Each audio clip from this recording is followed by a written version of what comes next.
Welcome in this channel. Last time में हमने compound microscope का रे डायग्राम ये वाला देखा था और इसमें से हमने समझा था कि ऑब्जेक्टिव लेंस जो है वो हमारा छोटा होता है और आईपीस लेंस जो होता है उसकी फोकल लेंथ ज़्यादा होती है। और यहाँ पे हमने मार्क किया था UO, VO, D और FUE।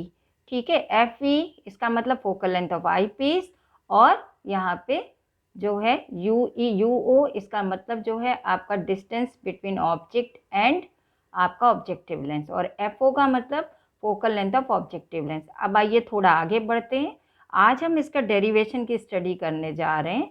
इस डेरिवेशन की स्टडी करने से पहले हमको सबसे ज़्यादा ज़रूरी है देखना कि इसका बीटा और अल्फ़ा सही से ही हमारा रे डायग्राम में दिखाई देना चाहिए।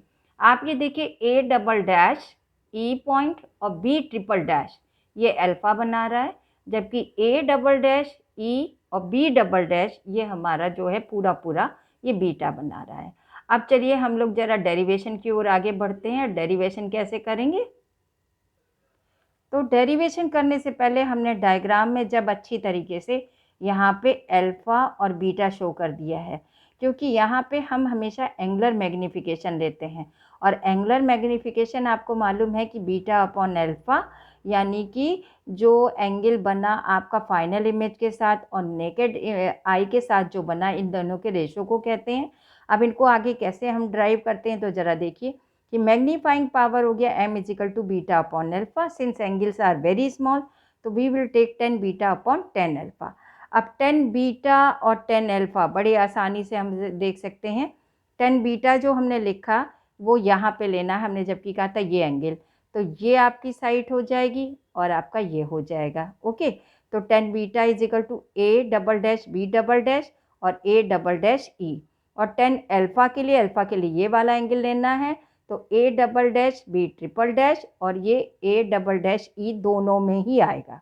ओके, जब हम यहाँ पे दोनों को 10 बीटा अपॉन 10 अल्फा निकाल लेंगे तो डिवाइड करने पे हमारा पास A डबल डैश E वाला फैक्टर जो है वो ख़त्म हो जाएगा, सिर्फ रहेगा A double dash B double dash upon AB।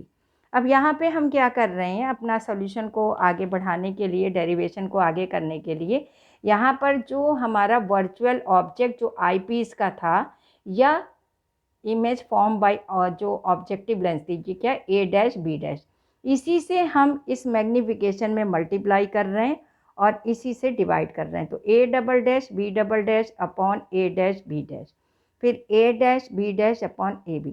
अब ज़रा ध्यान से समझने वाली कोशिश करिए।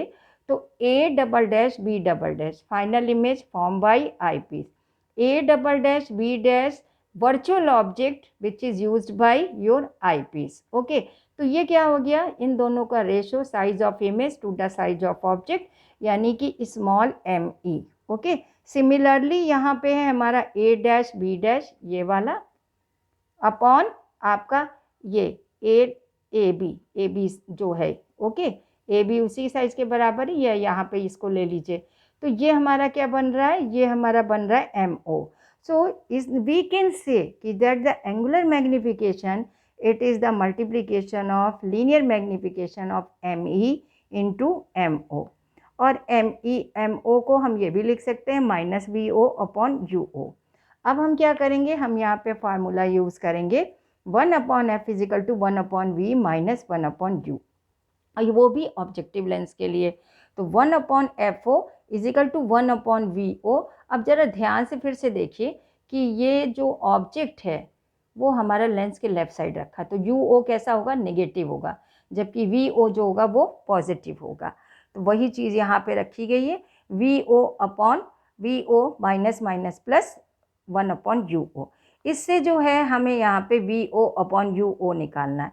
तो पहले हम क्या करते हैं, UO अपॉन VO निकालते हैं, तो वो निकल के आता है UO minus FO upon FO। Okay, अब यहाँ पे कंडीशंस लगाएंगे।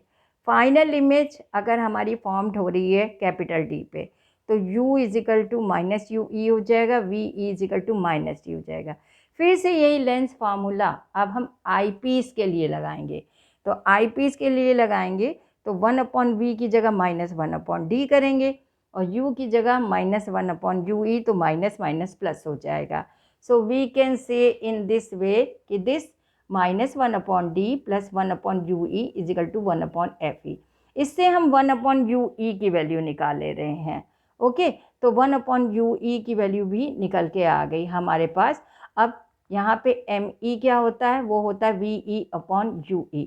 तो इसमें ve से मल्टीप्लाई कर रहे हैं, तो ये हमारा हो गया। और यहाँ पे इसको सॉल्व 1/ue जो है ये 1/ue, तो ve की जगह तो d रख रहे हैं, 1/ue की जगह ये वाली स्टूडेंट्स वैल्यू रख रहे हैं, ध्यान देना ये वाली। और इसमें से भी जो d ये इसकी जगह आया, ये ve की जगह d आया। अब इस d से अंदर मल्टीप्लाई कर दोगे तो ये d कैंसिल होके 1 हो जाएगा, 1 + d/fe।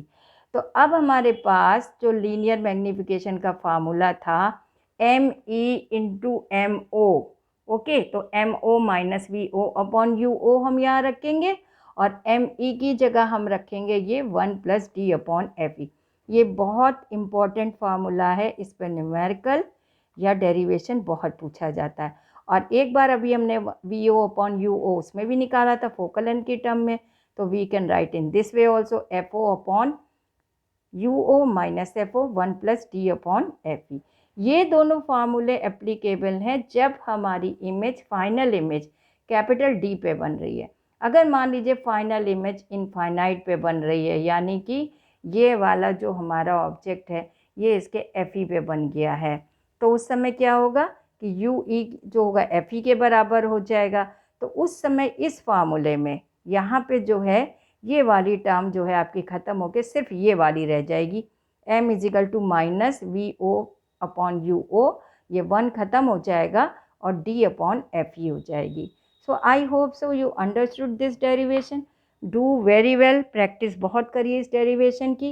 इसका क्वेश्चन 100% है, या तो डेरिवेशन या न्यूमेरिकल।